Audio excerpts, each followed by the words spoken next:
Hello বন্ধুরা, তোমরা সবাই কেমন আছো? আশা করি ভালো আছো, আর আমিও খুব ভালো আছি। তো আজকে দুপুরবেলা কী কী রান্না করেছিলাম দেখো। মূলো মূলো আর মূলো শাক একসঙ্গে ভাজা করেছিলাম। প্রথমে একটু সেদ্ধ করে নিয়েছিলাম, তারপর পেঁয়াজ, রসুন, শুকনো লঙ্কা আর পাঁচ ফোড়ন দিয়ে ভাজা করেছিলাম। আর এখানে দেখো ফুলকপি আলুটা ভেজে নিচ্ছি। আমি কাঁচা লঙ্কা দিয়ে রান্না করব, জিরে গুঁড়ো ধনে গুঁড়ো দিয়ে। আর বেশি মশলা দেব না, সিম্পলভাবে রান্না করব। তো দেখো আমি এখানে ভোলা মাছগুলো ভালো করে লবণ হলুদ মাখিয়ে নিয়ে ভেজে নিচ্ছি। তো দেখতেই পাচ্ছ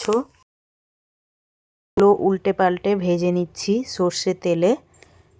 আর দেখো ভোলা মাছগুলো আমি লাল লাল করে ভেজে নিচ্ছি। আর তোমাদের কি কি রান্না হলো কমেন্ট করে অবশ্যই জানাবে।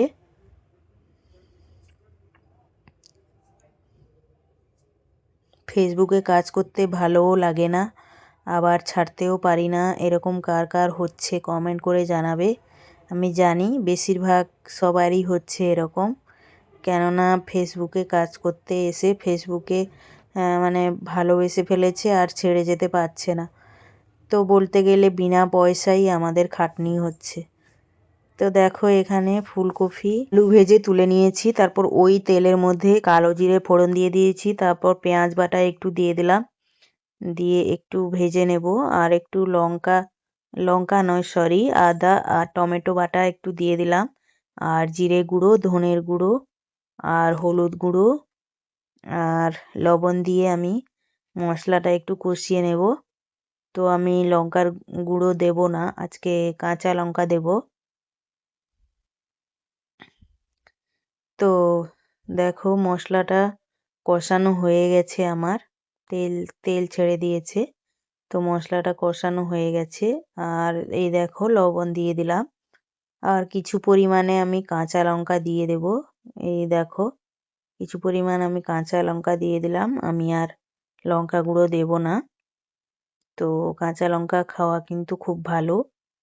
তো দেখো আমি জল দিয়ে দিলাম, দিয়ে তারপর ফুট চলে এলে আমি সব ভাজা মাছ আর ফুলকপি আলু সব দিয়ে দেব। তো দেখতেই পাচ্ছ আমি দিয়ে দিলাম। তো এবার ঢাকনা লাগিয়ে আমি কিছুক্ষণ রেখে দেব। তো তরকারিটার কালার এরকম, কেননা আমি কাঁচা লঙ্কা দিয়েছি তাই জন্য। আর দেখো এখানে আমার রান্নাটা হয়ে গেছে, ধনেপাতা কুচিটা ছড়িয়ে দিলাম। তো কেমন হলো আমার রান্নাটা কমেন্টে অবশ্যই জানাবে। আর সবাই ভালো থাকবে, সুস্থ থাকবে, আর সবাই সবার পাশে থাকবে। আর টাটা সবাইকে। আমার ভিডিওটা দেখার জন্য অনেক অনেক ধন্যবাদ।